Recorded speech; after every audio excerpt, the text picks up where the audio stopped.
Amén. Bien. Ministro Michael, ¿cuánto tenemos de asistencia las personas?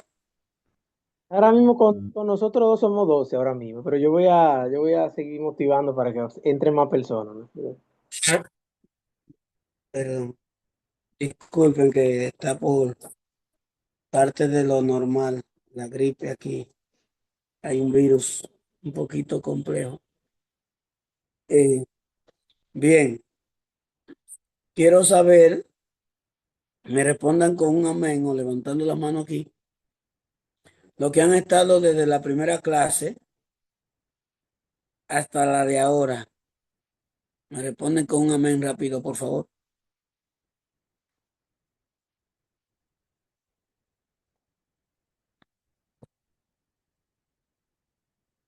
¿Me escucharon?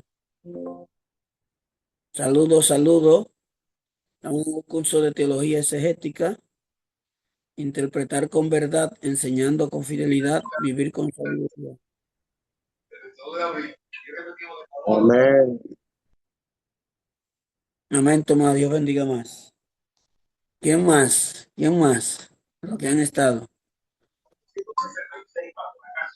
Amén. Ok, ¿quién más? En lo que se van motivando los demás, vamos a tener una lectura Amén. bíblica Amén. y dentro de ese contexto me van a decir brevemente, en 30 segundos, lo que han podido aprender, lo que han podido entender y cómo le ha ido en estas dos clases en cuanto a la hora de interpretar la Biblia, las escrituras. Bien,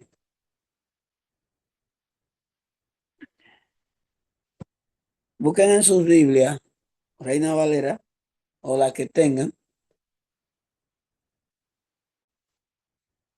el libro de los Hechos de los Apóstoles de Jesucristo, capítulo 8,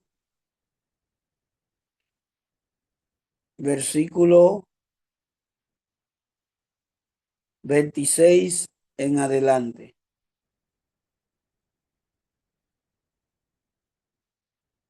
Me avisan, por favor.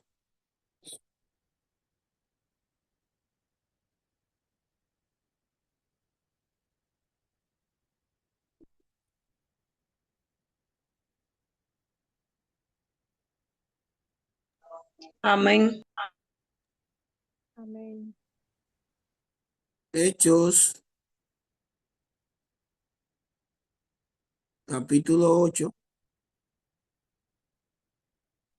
versículo 26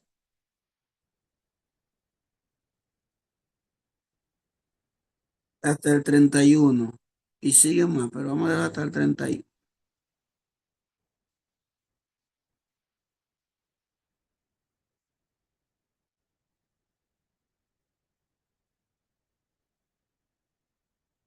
¿Los tienen?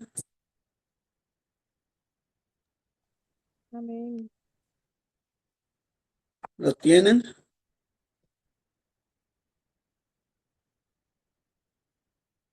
¿Me escuchan, por favor? Quiero que saber si lo tienen.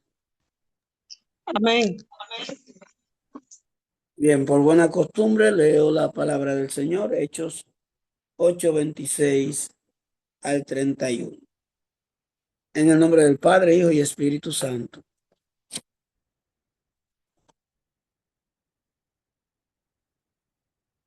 Amén. Felipe y el etíope.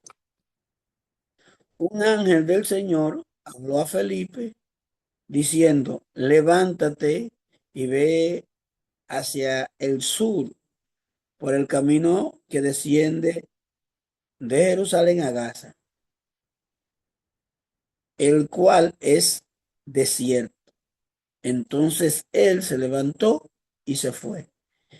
Y sucedió que un etíope, eunuco, funcionario de Candace, reina de los etíopes, el cual estaba sobre todos sus tesoros, y había venido a Jerusalén para adorar. volvía sentado en su carro y y leyendo al profeta Isaías, no leyendo literalmente, porque el profeta no se va a leer, lo que quiere decir el libro de Isaías. El versículo 29. Y el Espíritu dijo a Felipe, acércate y júntate a ese carro. Acudiendo Felipe, le oyó que leía el profeta Isaías y dijo, ¿pero entiendes lo que lees? Una pregunta. Él le dijo, ¿y cómo podré si alguno no me enseñare? Y rogó a Felipe que subiese y se sentara con él. Señor, agradecemos la oportunidad de enseñar tu palabra. No somos dignos ni merecedores, pero por tu gracia aquí estamos. Hazle explicativa a nuestras vidas para practicarla en el diario vivir en este siglo XXI. Mira los que están para conectarse, Dios, que están en tus manos. Mira lo que por una razón u otra no se van a conectar, se les va a presentar ciertas dificultades, pero que están pendientes a la clase. Se estuvo obrando en sus familias, los suyos, todos los días están en tus manos. Apelamos al Espíritu Santo que nos ayude en el nombre de Jesús. Amén. Amén. Dios les bendiga, Dios les guarde. ¿Escucharon bien? ¿Leyeron bien? Amén. Amén. Que me perdonen porque voy a estar un poquito, la gripe se ha querido empoderar, pero estamos aquí. Bien, antes de yo dar una breve explicación, como es parte de la naturaleza cuando enseño, hago una pequeña exégesis del y una pequeña introducción, aparte de lo que tenemos hoy, que es la clase número 3, la hermenéutica, base, origen y maestros, y la definición y orígenes principales, promotores, orígenes, San Agustín, Santo Tomás de Aquino, Lutero, Calvino, tiempo moderno, clasificación de sentido literal, tipología moral, analógico y todo lo que podamos. Aunque creo que se quedó algo de la clase pasada. Después haremos una retroalimentación de toda la clase. De lo que ya han estado participando en las dos clases. ¿Alguien me puede decir qué aprendió de la segunda clase? De la exégesis, definición, método y etapas principales. ¿Qué pudo aprender? Porque sé que aprendieron de la introducción a la teología exegética. ¿Qué pudieron aprender de la exégesis, definición, el método, etapas principales? Estoy para escucharle, por favor. Vamos a tomarnos 5 minutos para una retroalimentación. Motívense, por favor. Entonces daré una breve explicación y vámonos con la clase de hoy, que tiene que ver, que recuerden que la teología exegética tiene como puntos a definir en particular la exégesis, la hermenéutica, idiomas bíblicos, geografía bíblica, arqueología bíblica, historia bíblica, y podemos agregarle uso y costumbre a la tierra bíblica.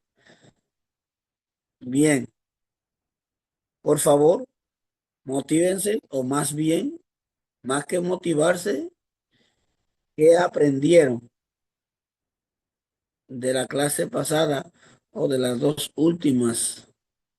Tienen un minuto para que analicen, porque vamos a tomarnos 5 minutos para hablar un poquito y vámonos entonces con la hermenéutica, base, origen y maestro.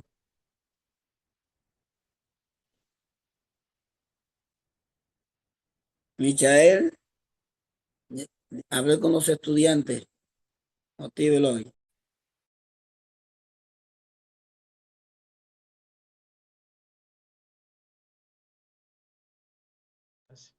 No, hay algunos que, como le dije, bueno, hay algunos que están entrando ahora, hay otros que son de otras clases, usted sabe. Así que si usted puede continuar en esta ocasión, y más adelante con lo que van entrando de las clases anteriores, podemos recuperar eso. Es decir, que de los estudiantes que están ahí no hay de los que han entrado en clase. Están entrando ahora, está Tomás, está Celia, que entró ahora, y así. Está Celeste, algunas personas que puedan participar, participen, señores.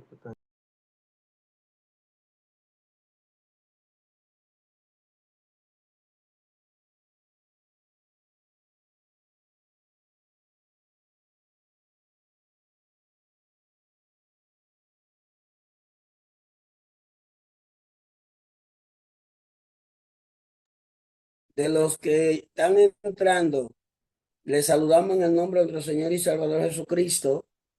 Le hablaremos de la lectura que tuvimos, o leímos, o leí.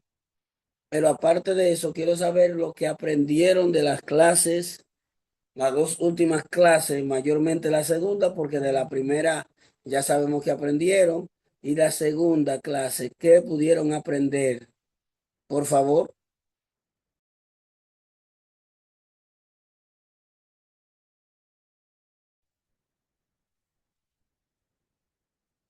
Amén. Amén. ¿Me escuchan?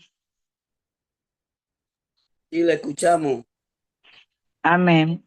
Yo me gustó mucho la pregunta número 3, como la 4. Bueno, casi todas están importantes.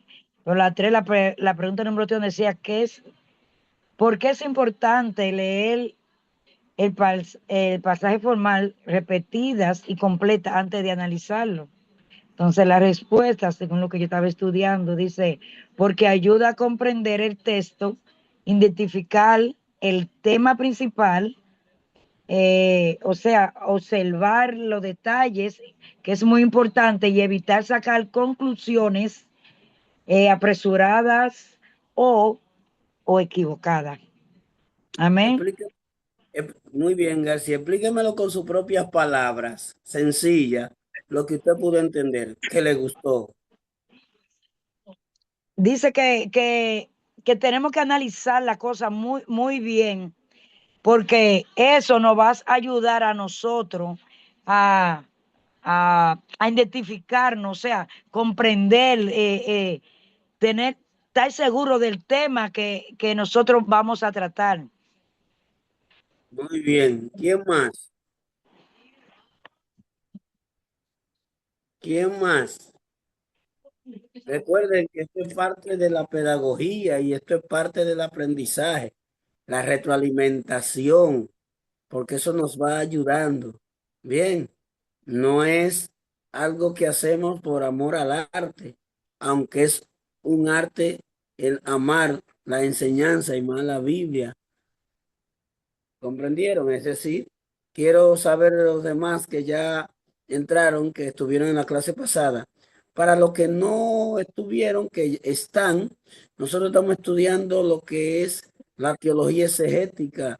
La teología exegética, valga la repetición, trata sobre la exégesis, que es traer del texto lo que nos diga el texto. Usted ha escuchado seguro personas que dicen, ¿qué tú crees de ese texto? No es lo que tú creas, lo que diga el texto, es lo que el texto Lo que dice, el texto dice.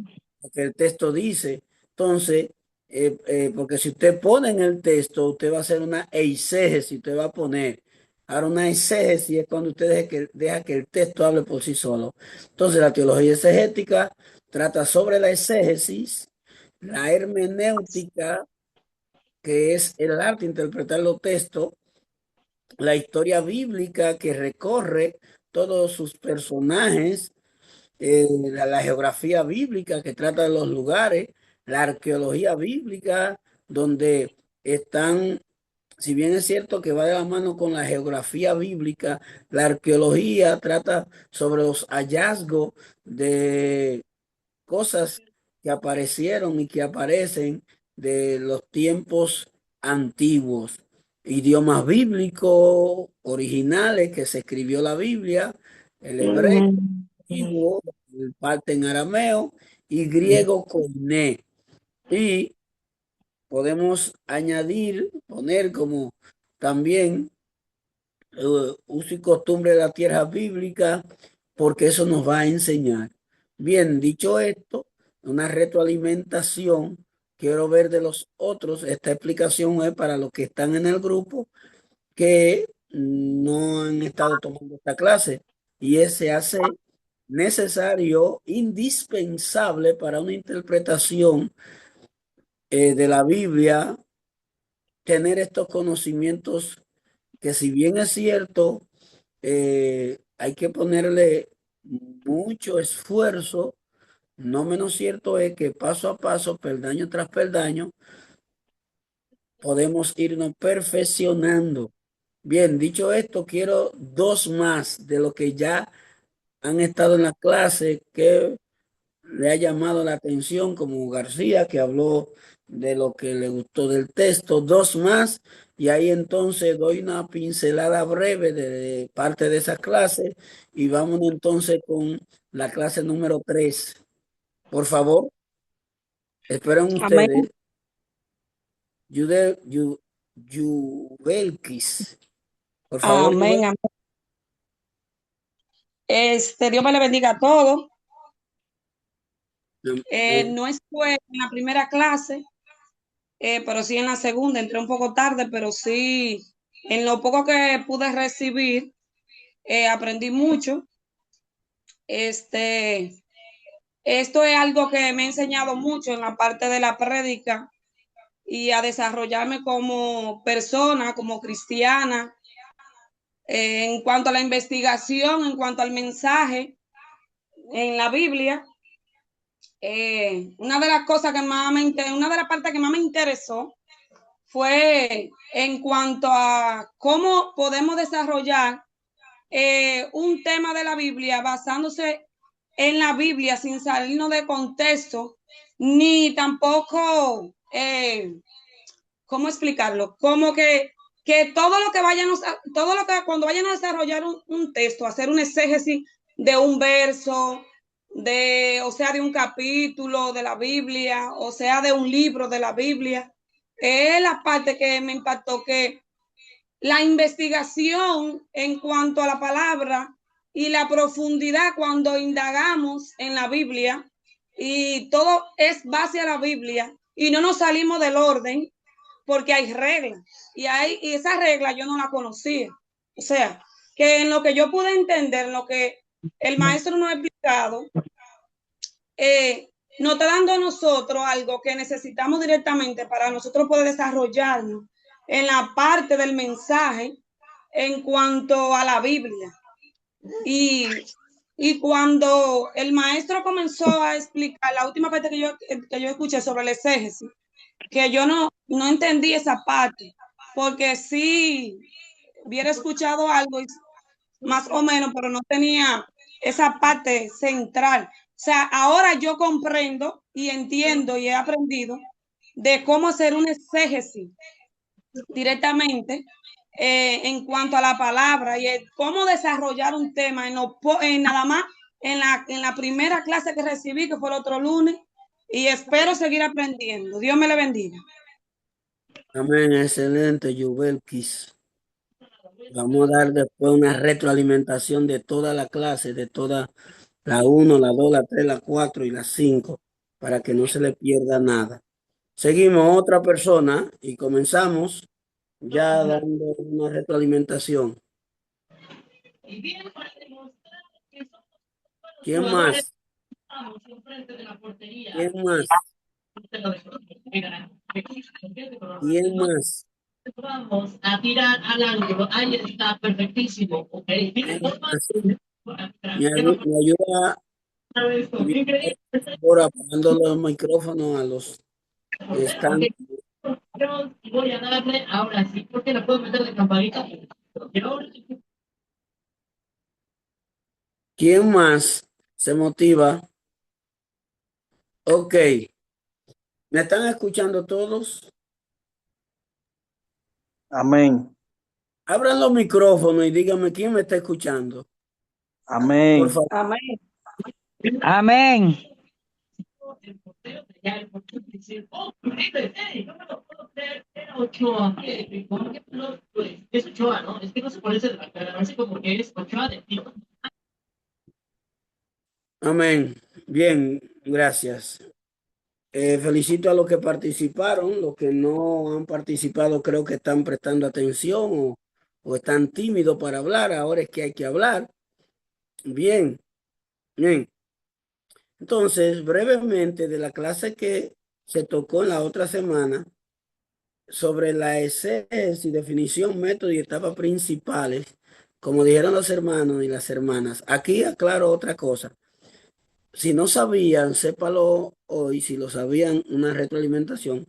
La Biblia se escribió de derecha a izquierda y sin signo de puntuación, no habían reglas gramaticales. Recuerden que nosotros lo que tenemos son traducciones, copias de copias, no había punto, no había coma, no había nada.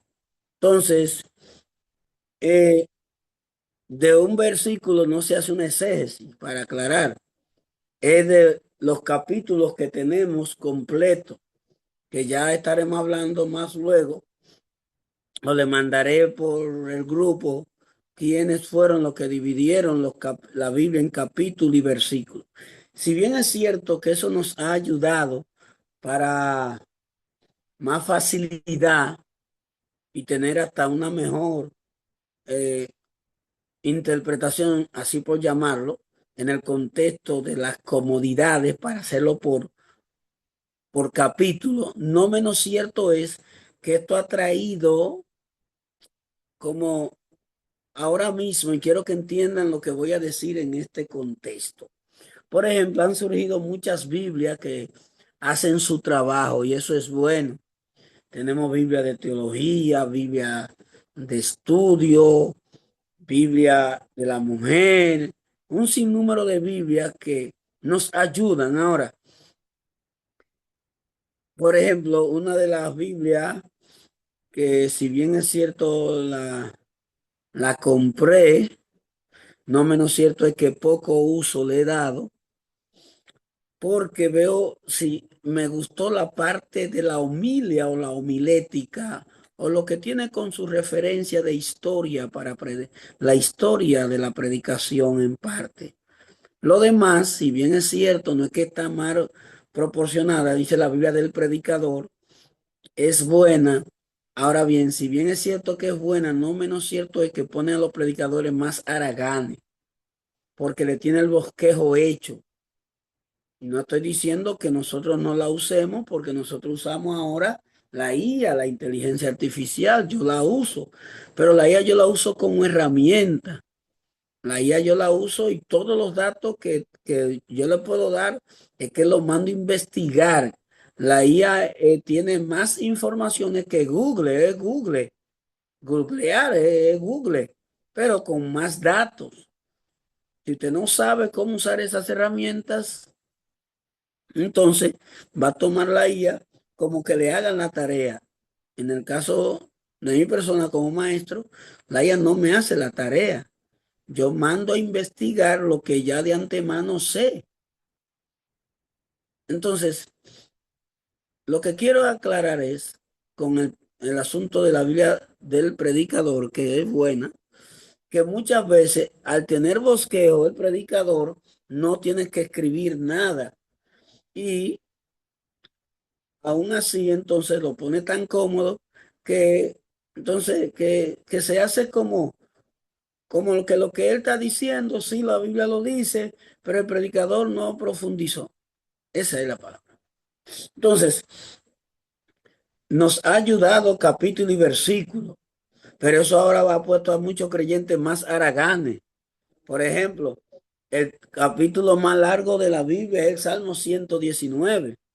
La gente en el instituto bíblico que dirigimos Ese es un prerequisito. El que no hace ese salmo a mano, escrito a mano, no se gradúa.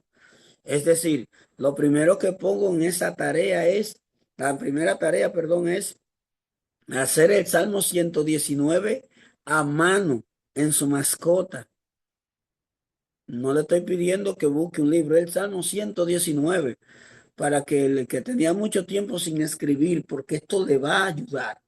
Pero dicho esto, lamentablemente los latinos no somos muy dados al estudio. Y digo que no somos dados al estudio, no voy a salir, aunque a mí me gusta el estudio, la lectura, pero y más los evangélicos, cristianos evangélicos.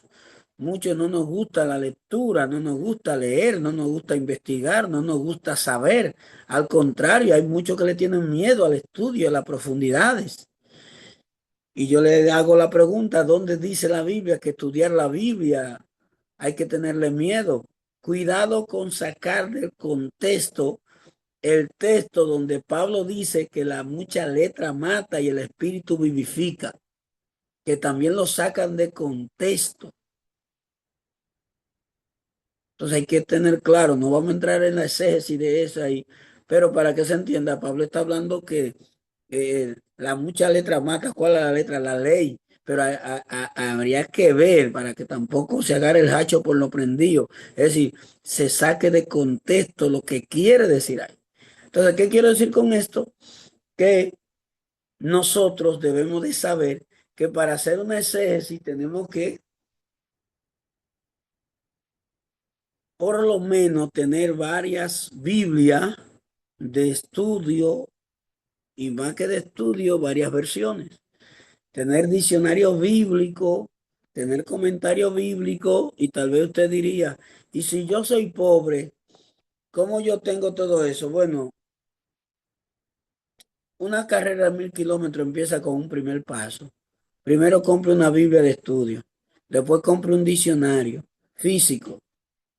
Y si tiene un celular de 10 o 15 mil pesos, en ese contexto usted tiene para comprar. Usted tiene para comprar un par de Biblias. Así que no vamos a entrar en ese contexto ahí. Amén. Entonces, para cerrar la parte número 2 sobre lo que es hacer una correcta interpretación y una exégesis, se necesita lo siguiente. Estoy dando para lo que no pudieron estar y como una retroalimentación de la clase pasada. Análisis del texto. Examinamos vocabulario, gramática y estructura.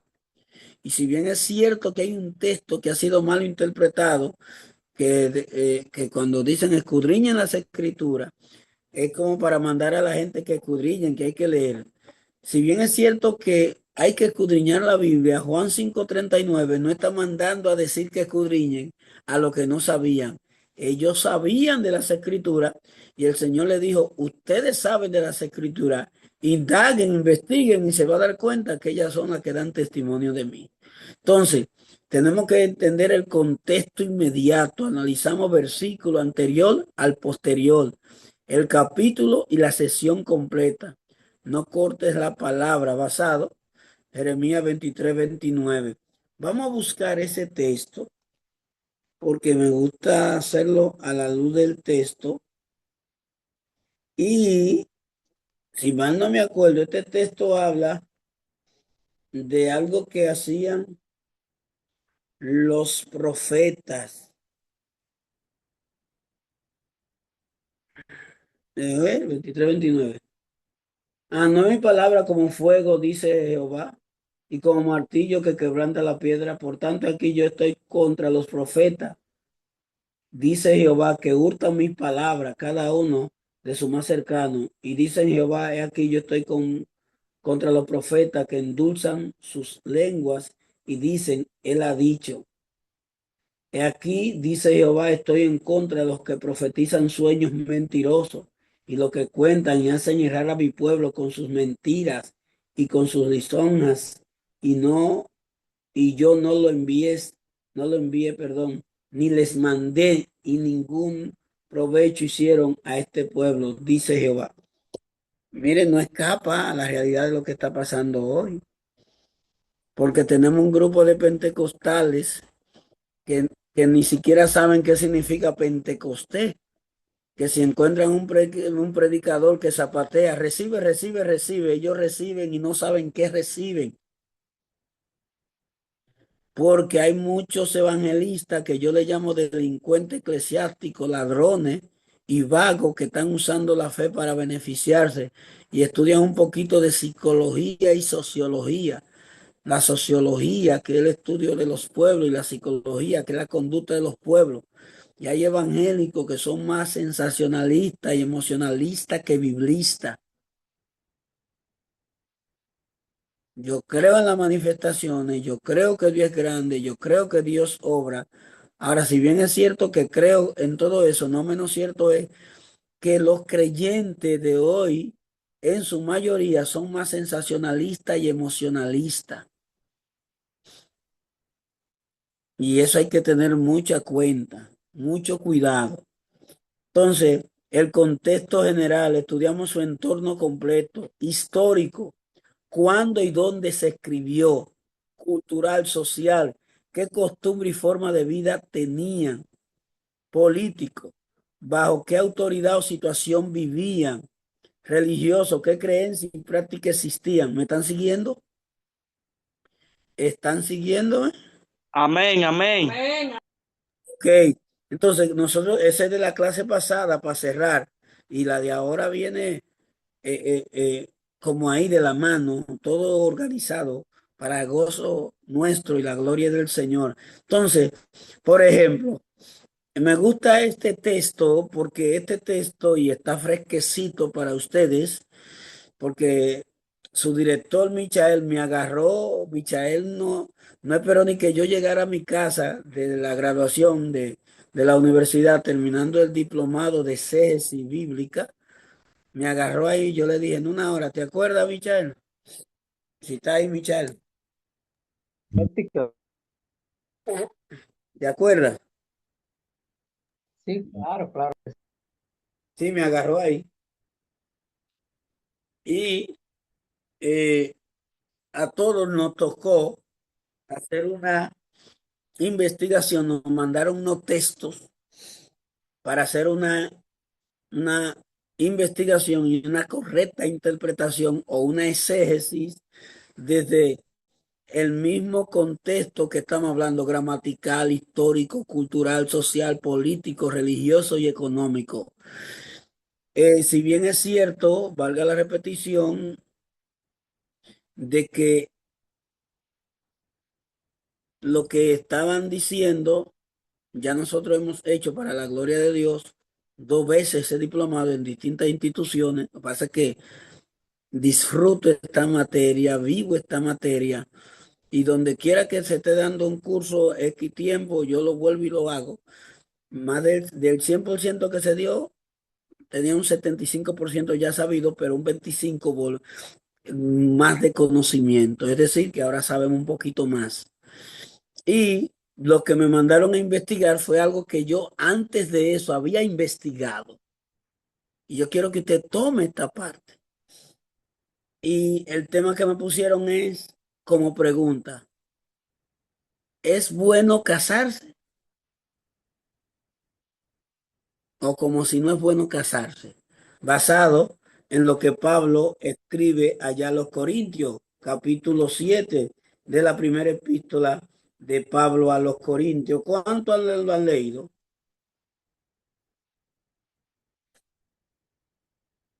¿Cuánto lo han leído? ¿Cuánto lo han leído?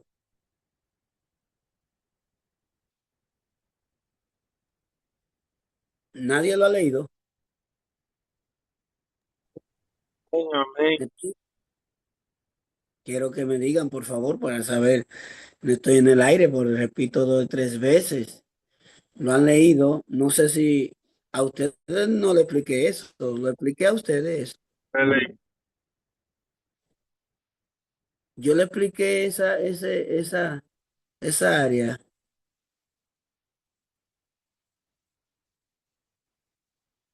del contexto social. ¿Qué estamos pasando ahí?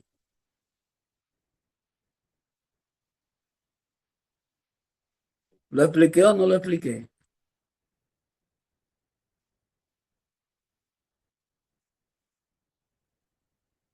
Por favor, alguien que me diga, ¿expliqué eso o no lo expliqué? Yo no estoy segura, profe. Me parece que no. No. Bien. No, porque si lo expliqué, lo vamos a buscar otro. Entonces, hicimos, hicimos un análisis desde el contexto que pidieron los maestros y ya nosotros habíamos investigado. Escuche esto. ¿Por qué Pablo le dice, en cuanto a las cosas que me escribiste, bueno, le sería no tocar? ¿Me están escuchando? Por favor, cierra el micrófono, García. García, cierra el micrófono, por favor. Gracias. Entonces, lo vamos a hacer breve porque tenemos que entrar en hermenéutica. Pero para que usted vea lo importante que es conocer. Pablo le dice, en cuanto a las cosas que me escribiste, bueno le sería al hombre no tocar mujer. Pero a causa de las fornicaciones que caen, que las fornicaciones, cada uno tenga su propia mujer y cada una tenga su propio marido. Ya todos sabemos la historia, pero quiero irme a la parte de una manera clara, precisa y concisa. ¿Por qué Pablo dice en cuanto a las cosas que me escribiste, bueno le sería al hombre no tocar mujer? Mire, en la parte social y económica había escasez, había problema económico. Esa es una de las partes.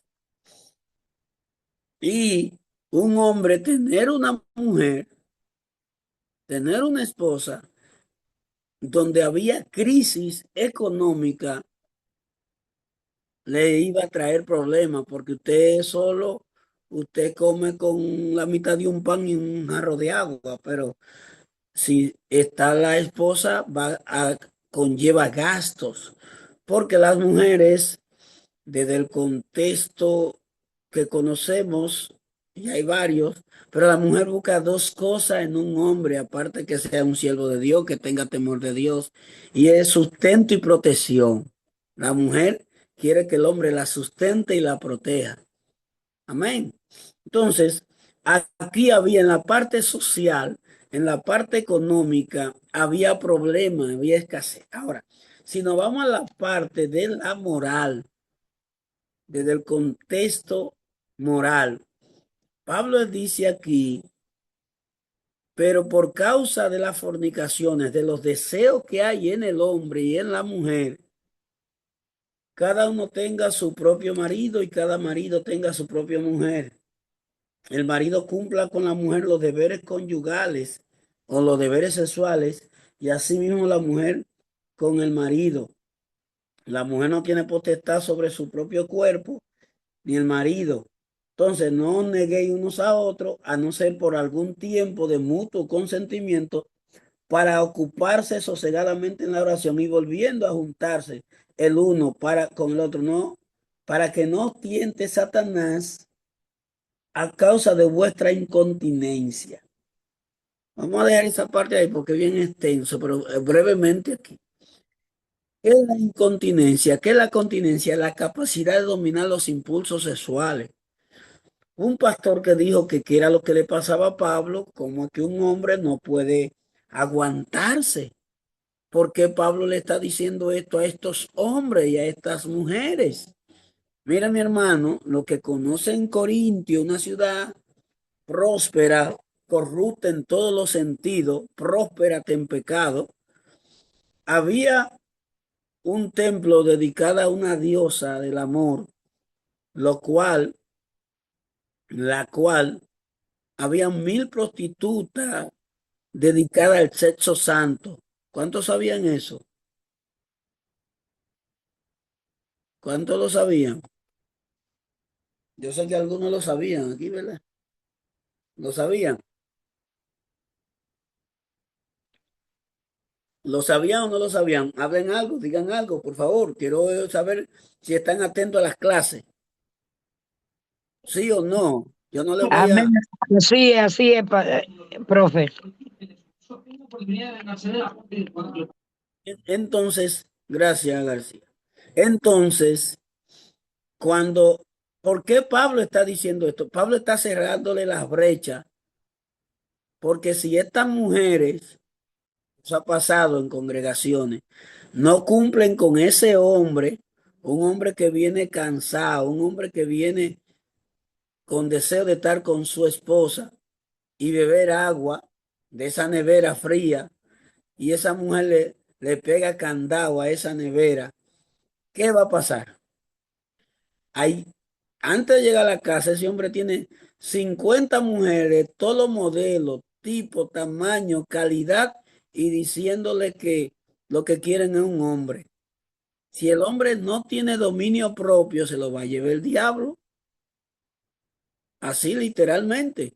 Pablo está cerrando esas brechas y está diciendo que la mujer, en el capítulo 7, en el versículo 2, que por causa de la fornicación, es decir, los deseos, cada uno tenga su propia mujer y cada uno tenga su propio marido, y que cumplan con los deberes, no sea que os tiente Satanás.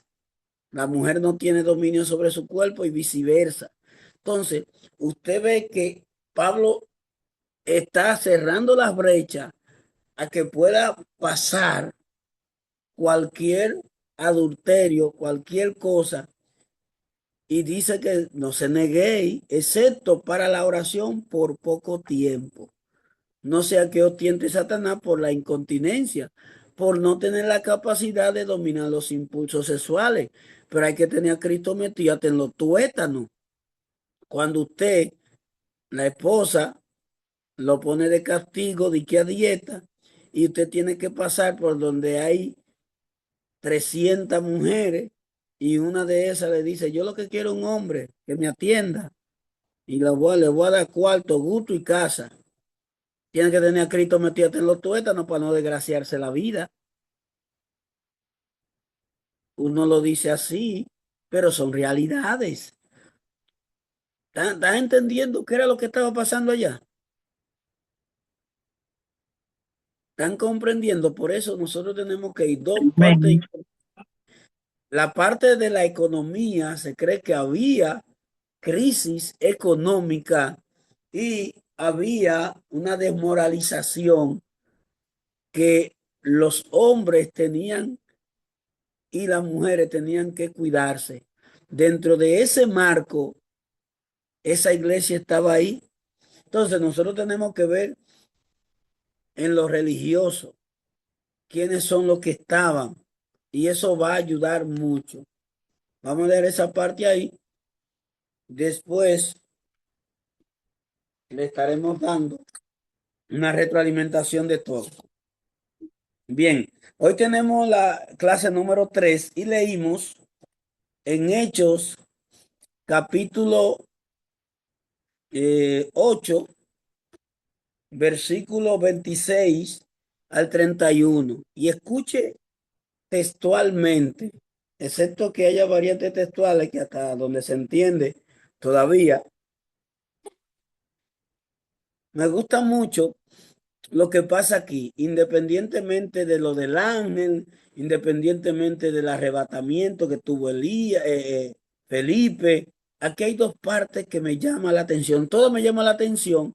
Ahora, con respecto a lo que estamos estudiando, me llama la atención, y es que el Espíritu le dice a Felipe, porque ve que el hombre está leyendo al libro de Isaías, que se entiende, es un funcionario, una gente de dinero, apoderado. No todo el mundo tenía un rollo de Isaías, había que tener dinero. No sé cómo los hermanos de Berea escudriñaban cada día. Habría que ver si un hermano, una hermana de esa eran adineradas, porque había que tener dinero para comprar esos rollos o parte de los libros. Entonces el Espíritu dijo a Felipe, acércate y júntate a ese carro. Me llama la atención que Felipe acudió, lo oyó que leía el profeta Isaías, y aquí le dice, pero ¿entiendes lo que lees? Y responde como respondían los rabinos, aunque tal vez él no era rabino, o no tal vez no era rabino, pero era una gente educada, era una gente preparada. y dijo, ¿y cómo podré si alguno no me enseñare? Y rogó a Felipe que subiese y se sentara con él. Esto nos da lo que es la ética y el respeto y la buena costumbre. Fíjese que el Espíritu le dijo a Felipe que se acercara, pero que no se subiera. Y hasta que el etíope no le dijo que se subiese, él no se subió. Hay un grupo de evangélicos y cristianos maloeducados, tengo que decirlo así, que el problema no es del evangelio, es de ellos. Entran a una casa sin tocar, llaman sin preguntar.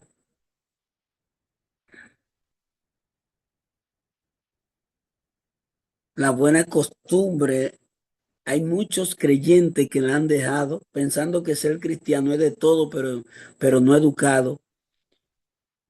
Independientemente que usted y yo estemos predicando, independientemente que nos inviten, tenemos que tener la ética y el respeto.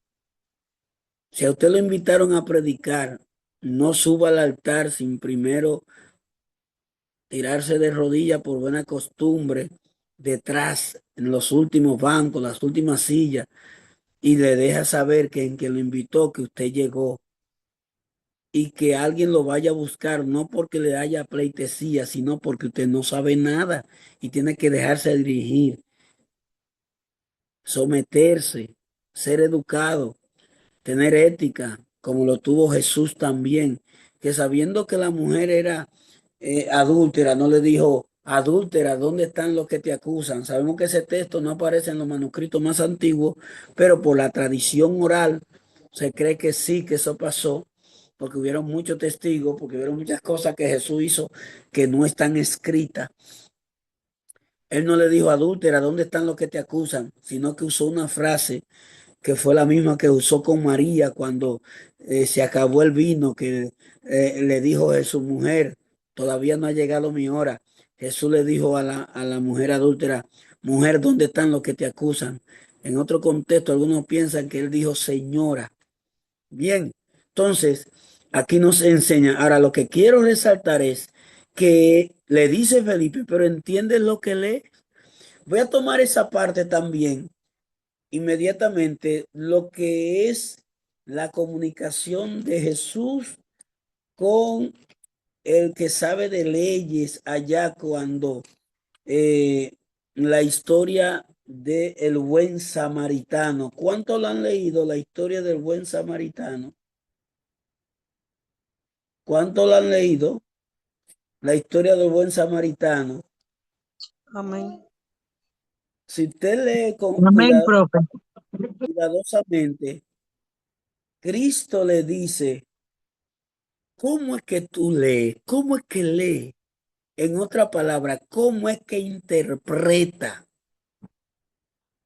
Entonces nosotros, a la hora de interpretar, recuerde que la exégesis es traer lo que me dice el texto. La hermenéutica es el arte de interpretar ese texto.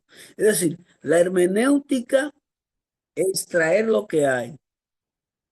Perdón, la exégesis es traer lo que hay. Y la hermenéutica, eso que extraer, darle la correcta interpretación. Entonces, ¿qué es la hermenéutica? Viene de hermeneún, una técnica que no es complicada, ni una materia nueva.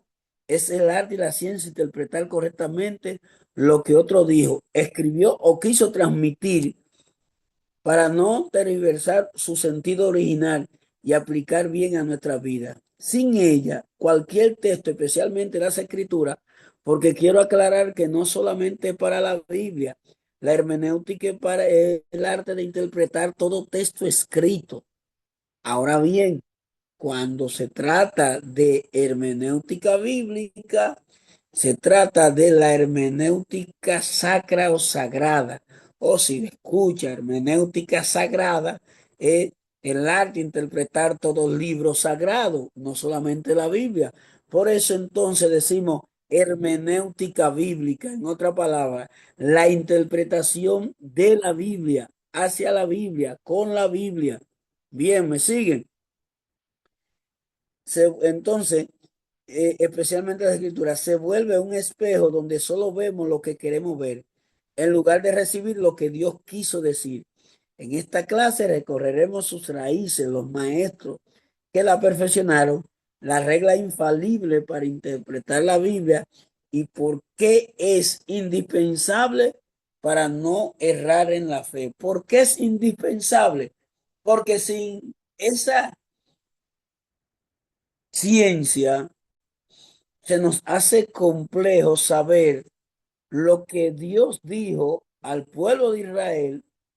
Por ejemplo, eso creo que lo he dicho y lo he repetido porque son cosas que nosotros los cristianos, digo nosotros, ¿verdad? Lo hemos tomado como un folclore, como habla el pastor Geraldo de Ávila, que hay mucho folclore en el Evangelio. Por ejemplo, todo lo que pisare la planta de vuestros pies será vuestro. Usted lo ha leído, ¿verdad que sí? ¿A quién le dio Dios? ¿A quién le dijo Dios eso? Abraham, amén. ¿Eh? ¿A quién se lo dijo? Si bien es cierto que se lo dijo a Abraham, no menos cierto que allá fue con Josué. Mi siervo Moisés ha muerto, pero tú repartirás la tierra que yo juré a sus padres que la daría a ellos. Y a veces nosotros como evangélicos decimos, ese solar es mío, písalo, písalo. Que la Biblia dice que todo lo que pisare es tuyo. Y pisan un carro, pisan una hermana, pisan una casa. Yo no estoy diciendo de que Dios no le provee la casa. No estoy diciendo de que Dios no provee la hermana. Yo no estoy diciendo que Dios no provee el solar. Pero debemos de ser sensatos y ser prudentes y ser sano con la Biblia. No ser fanáticos, radicales, irracionales. Nosotros no podemos espiritualizar todo ni poner todo literalmente, porque si nos vamos a eso, entonces vamos a matar gente como se mataban allá en el pueblo de Israel. No se mataban, no mataban. Háblenme, díganme. Todo lo que no le servían a Dios. Usted ha leído el Salmos, los salmos retóricos, o más bien los salmos de juicio. Le mandaré por WhatsApp los tipos de salmos, donde el salmista dice, aborrezco a los malditos, a los que se desvían de tu palabra. Y en el salmo, hay un salmo que David manda,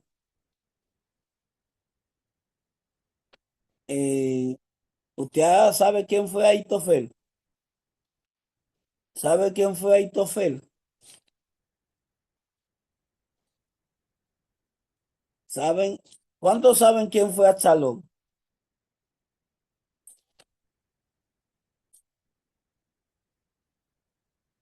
¿Cuántos saben quién fue Absalón o Aitofel? Por su silencio es que no saben, pero estamos aquí para aprender. Usted me puede decir, no sé, sé, porque quiero escucharlo. Miren,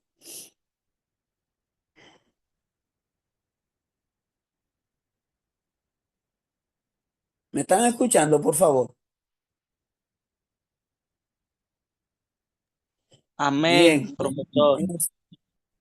El Salmo 55, mire, Aitofel era el consejero de David. Y cuando se levantó Absalón, hijo de David, contra David, Absalón quiere darle un golpe de estado a su padre, por decirlo así. Ustedes lo buscan. Voy a parafrasear en pocas palabras. Y Aitofel, cuando están buscando la manera, le dice a Aitofel, consejero de David, a Absalón, a David déjamelo a mí, que él me tiene confianza. Y cuando David supo de la traición, plegaria pidiendo la destrucción enemigo traicionero. Entonces aquí vamos para que usted vea que tenemos que tener mucho cuidado porque aquí el salmista dice algo, hermano, espantoso. Sin embargo, Jesucristo, ¿qué es lo que dice en cuanto al enemigo? ¿Qué es lo que dice? Que no paguemos mal por mal, que el que te hiere en una mejilla le dé la otra, aunque eso hay que hacer un exégesis, hay que aclarar eso, pero que ore por tus enemigos, ¿sí o no? Pero que ore por, Hermano, sigue, profe. pero que ore por tus enemigos orando por el bien de ellos. Pero aquí hay otra cosa, por eso hay que tener cuenta. Mire lo que dice el salmista. Escucha, oh Dios, mi oración, y no te escondas de mi súplica. Está atento y respóndeme. Clamo en mi oración y me conmuevo a causa de la voz del enemigo, por la opresión del impío, porque sobre mí echaron iniquidad y con furor me persiguen. Mi corazón está dolorido dentro de mí y terrores de muerte sobre mí han caído. Temor y temblor vinieron sobre mí y terror me ha cubierto. Y dije, ¿quién me diese alas como las palomas, como de paloma? Volaría yo y descansaría. Ciertamente huiría lejos, moriría en el desierto. Me apresuraría a escapar del viento borrascoso, de la tempestad. Destrúyelos, oh Señor, confunde la lengua de ellos porque he visto violencia y rencilla en la ciudad. Día y noche la rodean sobre sus muros, e iniquidad y trabajo hay en medio de ella. Maldad hay en medio de ella, y el fraude y el engaño no se apartan de sus plazas. Y escuche lo que él dice, porque no me afrentó un enemigo, lo cual habría soportado, ni se alzó contra mí el que me aborrecía porque me hubiera ocultado de él. ¿Usted está escuchando lo que él está diciendo? Es decir, porque no me afrentó quien me traicionó, no es un enemigo, porque yo lo habría soportado, ni se alzó contra mí el que me aborrecía, porque me hubiera ocultado de él, sino tú, hombre, al parecer íntimo mío, mi guía y mi familiar, que juntos nos comunicábamos dulcemente los secretos y andábamos en amistad en la casa de Dios. Y oiga bien lo que le desea David. ¿Quieren escuchar lo que le desea David?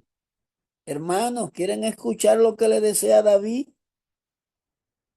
Claro que Parece sí, maestro. Queremos escuchar. Amén. que la Sí. muerte lo sorprenda. Oiga lo que dice David. Que la muerte lo sorprenda, que desciendan vivos al Seol, porque hay maldades en sus moradas en medio de ellos.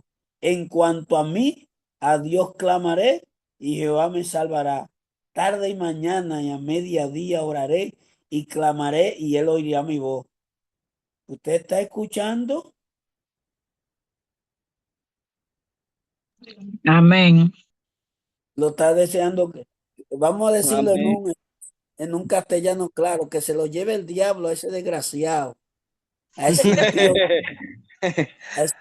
no, mano, pero no, a ese impío del diablo. Entonces, pero ¿qué dice ahora el Señor? ¿Qué es lo que debemos de hacer con él? ¿Qué es lo que debemos hacer? Ah, recuerde que Jesús hasta oró por lo que lo maltrataron. Usted ve que nosotros tenemos que tener mucho cuidado a la hora de interpretar los textos. ¿Me están siguiendo? Entonces, Amén. por eso Amén. por eso tenemos que irnos allá y ver y observar todas esas cosas. Entonces, es indispensable tener estas herramientas. El objetivo general, comprender la naturaleza y origen del desarrollo y regla de la hermenéutica bíblica para interpretar correctamente las escrituras. respetar su sentido original y evitar errores en la enseñanza y la práctica. Objetivo específico.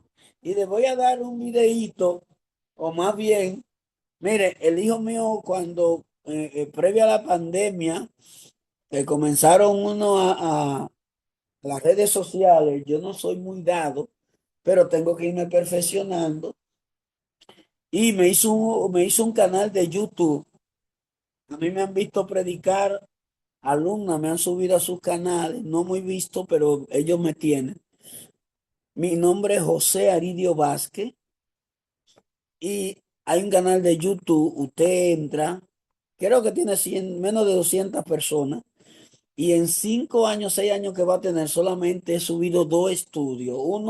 Los dos han sido vía virtuales, que en medio de pandemia, pero entre ellos hay unos puntos que son menos de 10 minutos. Dice, puntos importantes para entender la Biblia, que aquí se lo voy a detallar, pero ahí usted lo va a ver y lo puede repetir varias veces. Bien, sobre lo que hay. Entonces, el objetivo general comprende la naturaleza, origen, desarrollo y reglas de la hermenéutica bíblica, que tiene sus reglas para interpretar correctamente la escritura, respetar el sentido original y evitar errores en la enseñanza y la práctica de la fe.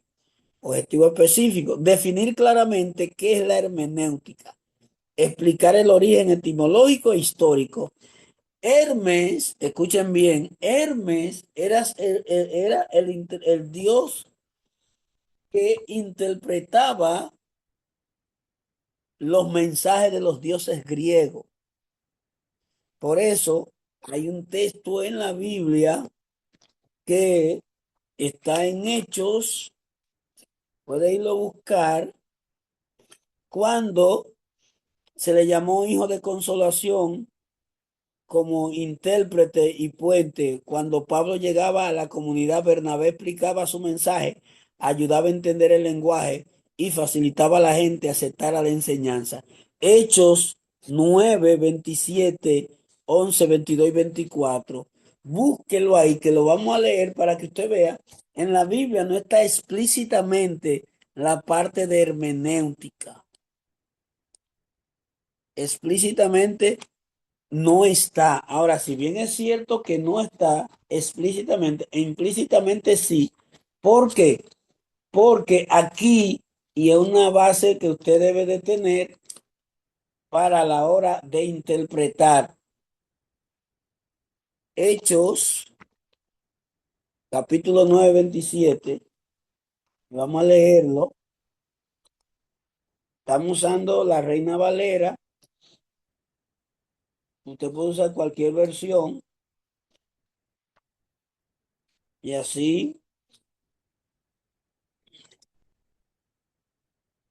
9:27. Vamos a ver. Mire, entonces Bernabé, tomándolo, lo trajo a los apóstoles y les contó cómo Saulo había el camino. Ok, ahora nos vamos al 11:22. 11:22 y 24. Escuche. 11:22 al 24. Y la mano del Señor estaba con ellos, y gran número creyó y se convirtió al Señor. Llegó la noticia de estas cosas al oído de la iglesia que estaba en Jerusalén, y enviaron a Bernabé que fuese a Antioquía. Cuando llegó y vio la gracia de Dios, se regocijó y exhortó a todos que con propósito de corazón permanecieran fieles de ella, porque era varón bueno y lleno del Espíritu Santo y de fe, y gran multitud fue agregada. Después Bernabé fue a Tarso para buscar a Saulo y allá no lo trajo a Antioquía. Y se congregaron allí todo un año con la iglesia y enseñaron a mucha gente. Y los discípulos llamaron por primera vez cristianos en Antioquía. En aquellos días los profetas descendieron a Jerusalén en Antioquía. Y levantándose con ellos, llamado Ágabo. Ok, aquí está. Pero les voy a mandar otro texto donde ellos estaban hablando y lo tomaron como dioses. Dios se han bajado del cielo porque interpretaban el mensaje. Esto es parte de lo que dice uno de los objetivos. Identificar los primeros indicios de interpretación bíblica en la escritura misma. Hablamos la semana pasada de que La Biblia es su propio intérprete. Es decir, para entender el texto tengo que leer el contexto para no formar ¿qué? Un pretexto. Es decir, tengo que leer, tengo que estudiar. Y si tengo que leer 10 capítulos, tengo que leer los 10 capítulos. Por eso hay que tener mucho cuidado a la hora, y yo sé que eso le ha pasado a muchos pastores y líderes aquí, y hermanos, que dicen, vamos a dar un estudio de la Biblia, y cada uno explique versículos, 3 versículos, 2 versículos. Y esos estudios, si bien es cierto que son buenos para hacer una lectura comprensiva de leer y qué cree de esos capítulos, no menos cierto es que en esos estudios puede cometerse eisegesis, porque el hermano, el miembro que no tenga un conocimiento claro, va a comenzar a hablar y a decir cosas de 3 versículos bíblicos que todavía no sabe que esas explicaciones están en los últimos versículos. ¿Me entendieron? Lo bueno que se está grabando para que lo puedan volver a escuchar. Analizar las aportaciones fundamentales de San Agustín, Santo Tomás de Aquino, Lutero y Calvino al desarrollar la hermenéutica. Y aquí aclaro, si bien es cierto que estos padres que ayudaron a lo que es analizar su fundamento y en el desarrollo de la hermenéutica, no menos cierto que nosotros podemos también, a la luz de tantos materiales que tenemos, porque muchas veces cuando hablamos de temas de las distintas escuelas de interpretación del Apocalipsis o de la Biblia, yo me apego a la Biblia que fue primero que esas escuelas. Bien, entonces lo tomamos como fundamentalmente lo que ellos hicieron, sus aportaciones, pero nosotros, o más bien nosotros, podemos también investigar más. Explicar los 4 sentidos de interpretación bíblica literal, la tipología, que los tipos, la moral y lo analógico. Relacionar la hermenéutica con elementos esenciales. Escuchen esto, que esa es la parte que les dije que ustedes van a buscar y les voy a mandar el link o les voy a mandar para que puedan entrar al canal. Yo no vivo de eso, por si acaso.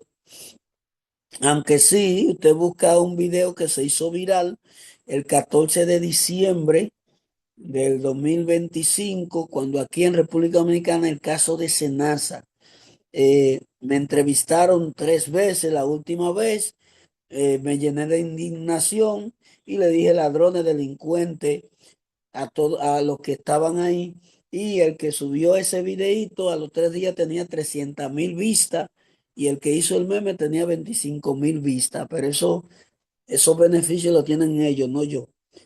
Digo esto va aclarando que yo no vivo de las redes sociales. Amén. Uno usa las redes sociales y nunca uno pensó que lo iban a subir a las redes para que se vuelva viral. Bien, digo esto porque aquí le voy a explicar relacionado a la hermenéutica que hay 5 puntos importantes para entender la Biblia. En la Biblia hay revelación, inspiración, tradición oral, historia, profecía y opinión personal. ¿Escuchó? Entonces, para entender la Biblia hay más, pero son estos elementos que forman parte de la hermenéutica que tomamos personalmente y lo hemos usado. Es decir, eh, es muy difícil que usted encuentre en un libro estas definiciones así. Esto nosotros lo hemos modestamente elaborado para que los hermanos puedan entenderlo de una manera clara, precisa y concisa. Por ejemplo, revelación, mostrar lo oculto. En la Biblia hay revelación. ¿Qué revelación? Es lo mismo de Apocalipsis, mostrar lo oculto. ¿Qué inspiración? Soplar dentro de. Usted coge una vejiga y sopla, echa su aire, el hálito de Dios. Dios sopla en el hombre su hálito, su espíritu, y vino mi palabra de Jehová diciendo. Tradición oral era lo que los padres le contaban a sus hijos. Todo eso está documentado con citas bíblicas, aunque no la tenga en el canal, pero hay citas bíblicas. Bien, Entonces, tradición oral, lo que los padres le contaban a los hijos. Por ejemplo, ¿de dónde sabía Daniel, Misael, Ananías y Azaría que no debían de adorar? Porque a ellos lo deportaron, ellos ya andaban con rollos de Biblia, con el Pentateuco para allá. Se cree que la tradición oral era tan fuerte que por eso, al ser tradición oral, se copiaba, es decir, de la tradición oral se copió, porque la tenían en su psique, en su mente, y esta palabra que yo te mando la repetirás, la repetirás, la repetirás, y repetirla. Por eso le dijo a Josué, nunca se apartará de tu boca este libro de la ley, sino que de día y de noche meditarás en él, porque haciendo lo que en él está escrito, todo te irá bien. Mira que te mando, que te esfuerces y seas valiente, no temas ni desmayes, porque yo, Jehová, tu Dios, estaré contigo donde quiera que tú vayas. Mi siervo Moisés ha muerto, pero tú repartirás la tierra que yo juré a sus padres que le daría a ellos. Y comienza a decirle, esfuérzate y sé valiente. Y todo va en coinonía de esa tradición oral que le repetían a los padres. Hay un texto que lo pongo clave de la tradición oral y es Gedeón. ¿Se acuerda con Gedeón? ¿Quién se acuerda de Gedeón? ¿Quién se acuerda de Gedeón?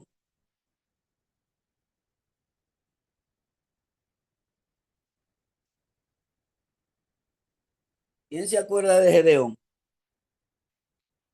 ¿Nadie se acuerda de Gedeón?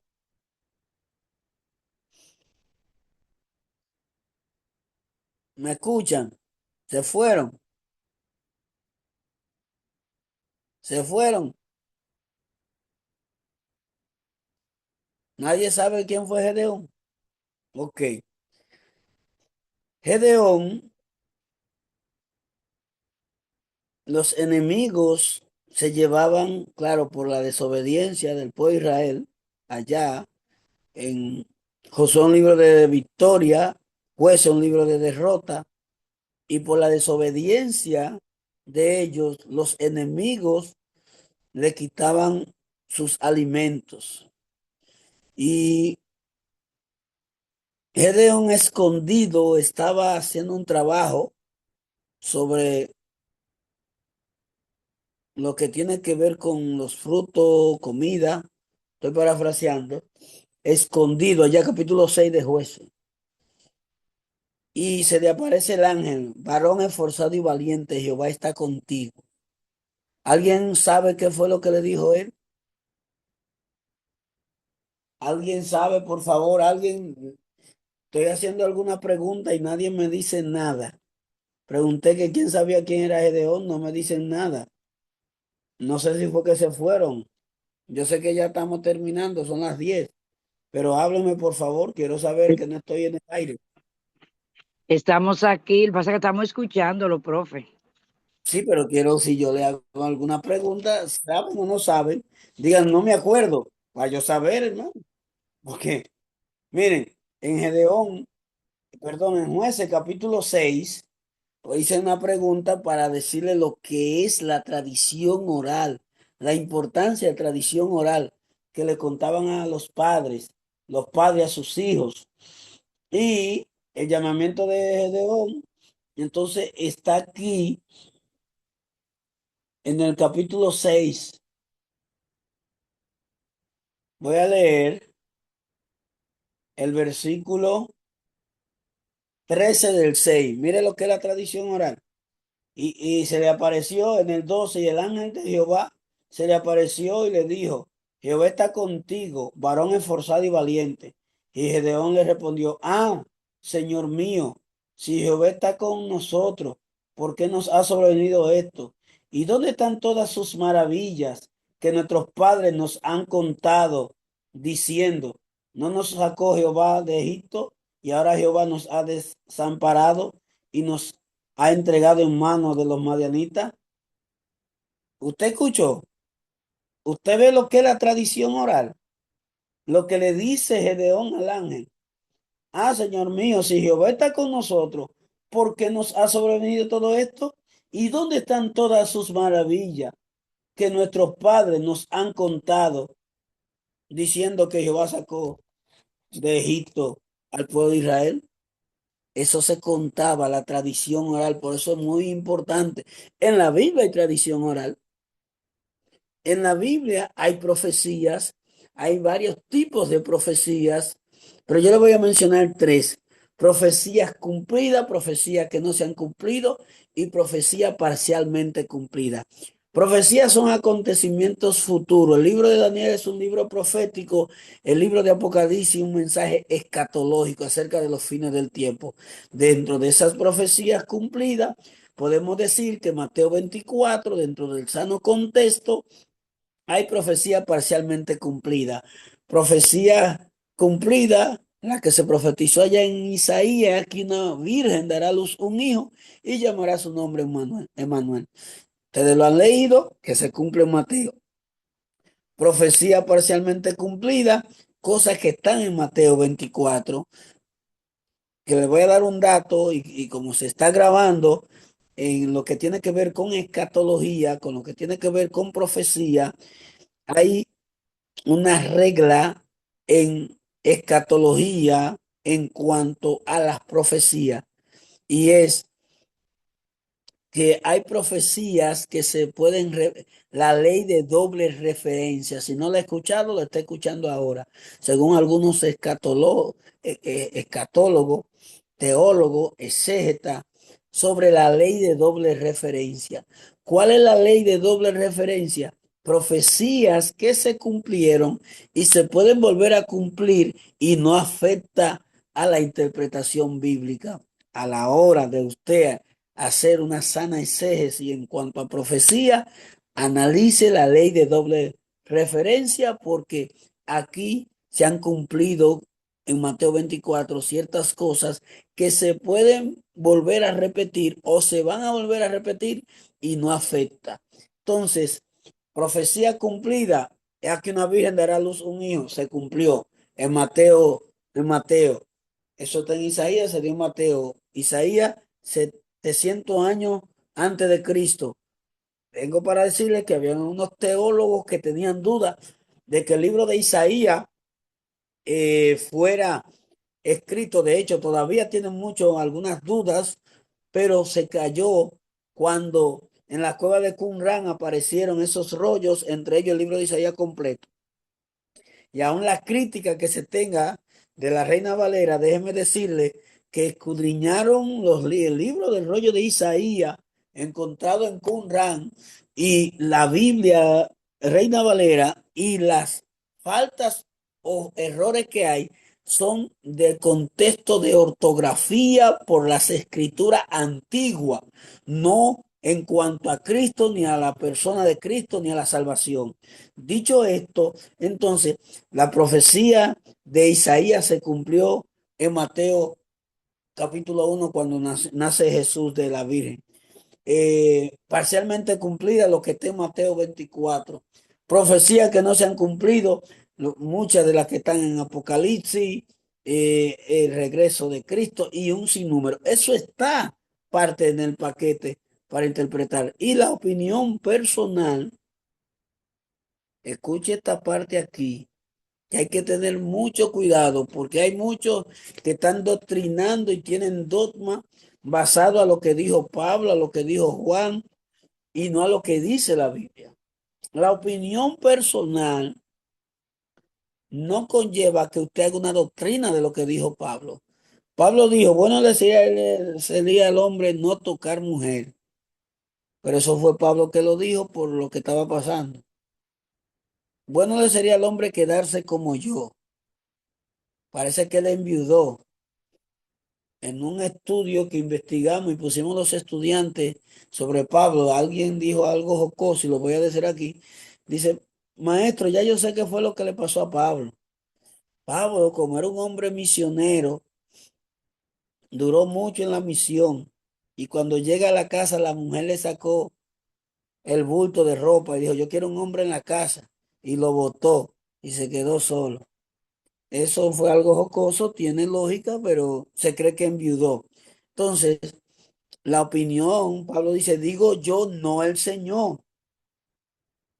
Usted puede, cuando esté predicando con un sano contexto, a lo mejor pueda hacer, pero eso no lo dice la Biblia.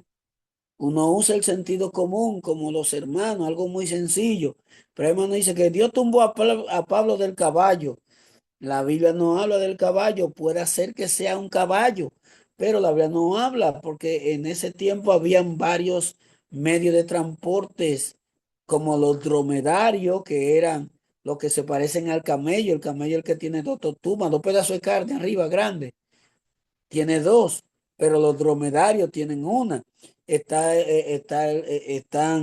los burros, el asno, ¿verdad? Y están los caballos. Pero no, a la hora de usted hablar, para que no se encuentre con problemas, dígalo, puede ser que sea el caballo, que es uno de los más ágiles, pero la Biblia no habla de caballo. Entonces, hay opiniones, como dice el apóstol Juan, y usa ahí la hermenéutica, y la hermenéutica que aquí no está, también otra de las partes que tiene la hermenéutica para interpretar la Biblia, aparte de revelación, inspiración, tradición oral, profecía, opinión personal, están lo que son las figuras retóricas. Y las figuras retóricas, Juan usa la hipérbole o la exageración. ¿Qué es la exageración? Tengo tanta hambre que me comería una vaca. Por más hambre que usted tenga o yo tenga, yo no me como una vaca. Lo que estoy diciendo es que tengo mucha hambre. Está otra hipérbole en la Biblia, dice el salmista, que lloró tanto que inundó su cama de lágrimas. ¿Y qué era lo que tenía en esos ojos? Eran dos ríos, ¿eh? No, es lo que está diciendo que lloró mucho. Para el tiempo de Salomón, el oro y la plata era como la arena del mar. No era que había oro ni plata como la arena, era que había mucho oro y mucha plata. Eso es una hipérbole. Entonces, ¿qué son las figuras retóricas? Elemento en la literatura que quien escribe le da elegancia al texto para llamar la atención. Esa explicación usted no la va a encontrar por ahí, esa explicación la manejamos para de una manera clara, precisa y concisa usted pueda dominarla. ¿Qué son las figuras retóricas? Elemento en la literatura que quien escribe le da elegancia al texto para llamar la atención. Y los árboles dieron palmadas. La pregunta es, ¿y los árboles tienen mano para dar palmadas? Y como hablamos de lo que es antropomorfismo, cualidades que se le da a Dios de humano, el corazón de Dios, los ojos de Dios, la mano de Dios, y Dios se sentó en su trono. Son figuras retóricas para que entendamos. Esas figuras retóricas están ahí en la Biblia. Está antropomorfismo, zoomorfismo con Z de zoología, donde a Dios se le da cualidades de ave. El que habita el abrigo del Altísimo morará bajo la sombra del Omnipotente. Bajo de sus alas estará seguro. La pregunta es, ahí presentan a Dios como si fuera una gallina para cubrir los pollos, pero Dios no es gallina, es de protección que está hablando. Eso es zoomorfismo. Está también la prosopopeya y lo que es que le da vida a cosas inanimadas. Y se levantó una gran tempestad y Jesús le habló al mar y le dijo, calla, enmudece. Y el mar tiene boca, porque para enmudecer tiene que tener boca. Y mandó a callar. Son figuras retóricas. La exageración, hipérbole. Juan dijo, si se escribieran todas las cosas que escribió Jesús, no, no caberían en ninguno de los libros. Es un hipérbole para decir que de Jesús hizo muchas señales. Está el sarcasmo o la ironía. Decirle a lo blanco negro y a lo negro blanco, a lo alto bajo y a lo bajo alto, pero siempre resalta lo que verdaderamente es. Usted ve una persona de mediana estatura y le dice alante de la gente, tú sí eres alto. Eso es una ironía o un sarcasmo. Todo eso lo tiene la hermenéutica. Importancia de conocer la hermenéutica. Sin la hermenéutica correcta, tomamos frases fuera de contexto para justificar ideas ajenas a Dios. Surgen herejías y divisiones al dar sentido opuesto al mismo texto. No distinguimos lo que Dios ordena de lo que es una costumbre cultural de la época. Convertimos la Biblia en un libro de opiniones humanas en lugar de la palabra de Dios. Por ejemplo, si bien es cierto que en la Biblia hay muchas cosas que Dios no aprueba, no menos cierto es que lo que está ahí en la Biblia nos enseña a conocer las culturas que habían en el tiempo de las escrituras. ¿Me copiaron?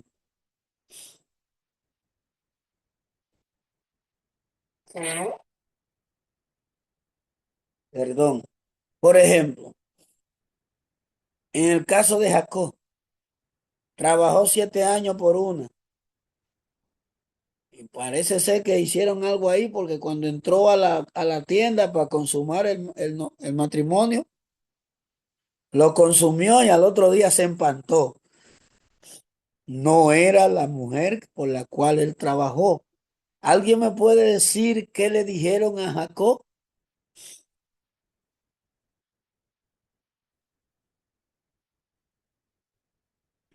Bueno, usted la sabe.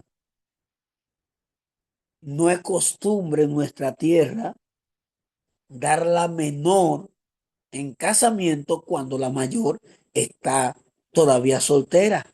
Primero se va a la más vieja para que no le caigan los años. ¿Se está dando cuenta? Eso no es bíblico en el contexto, no fue Dios que propuso, aunque está en la Biblia, que cuando tu mujer no dé hijo, que le dé la criada. ¿Dónde dice eso que fue Dios? A Dios no se ayuda. Dios es Dios y nadie lo estresa, como dijo una hermana. Dios le dijo a Abraham que le iba a dar un hijo. Sara o Sarai se sonrió y dudó. Se desesperaron. Capítulo 19 de Génesis. Por eso, hoy tenemos los árabes. Recuerden que el Señor le dijo a Abraham, dame tu hijo, tu único hijo al que ama. Sin embargo, ese no era su único hijo. Estaba Ismael, ya grandísimo.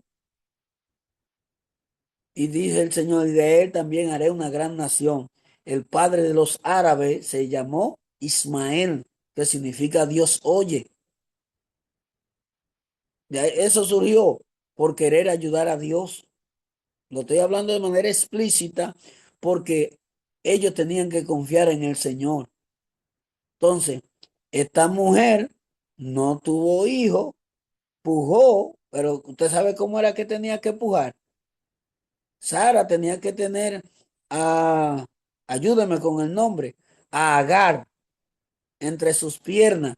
Y mientras Agar pujaba, que era la que estaba pariendo, también Sara tenía que,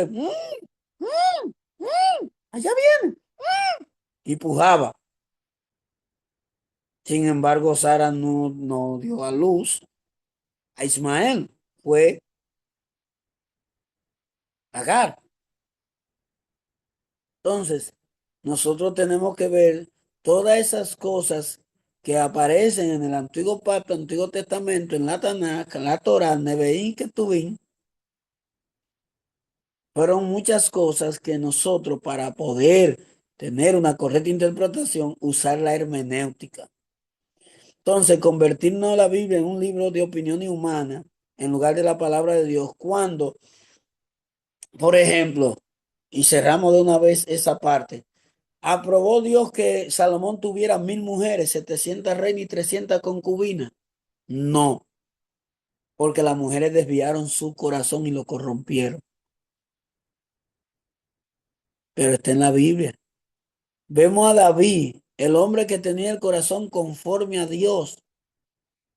En el momento que se descuidó, se convirtió en corazón conforme al diablo, porque adulteró, mató, fornicó, robó, calculó. Y hoy nosotros decimos el gran cantor de Israel. Nosotros tenemos que ver el contexto de él. Miren, tengo muchas informaciones aquí y todos esos trabajos se los voy a mandar por WhatsApp y las preguntas también.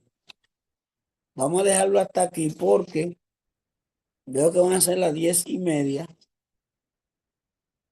Y si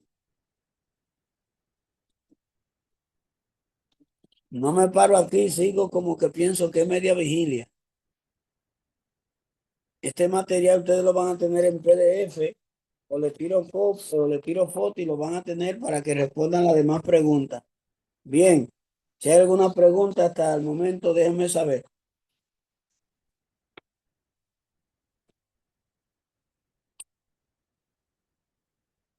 Les sugiero que deben de leer.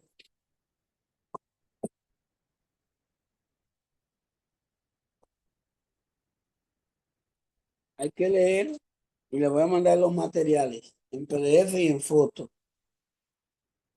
Bien, Dios les bendiga, Dios les guarde. Recuerden, la parte más sobresaliente dentro de este contexto, se lo voy a mandar el link, o más bien, sí, para que puedan entrar, no el link, no, perdón, el canal de YouTube, para que esos 6 minutos ustedes lo repitan, los pasos a seguir para interpretar la Biblia, que hay inspiración, revelación, tradición oral, historia, profecía, opinión personal y figuras retóricas. Aquí el orden de los factores no altera el producto. Lo importante es que usted conozca cada uno de esos puntos a la hora de hacer una correcta interpretación a la luz de la hermenéutica. Ministro, Dios le bendiga a Michael. Te dejo con los hermanos.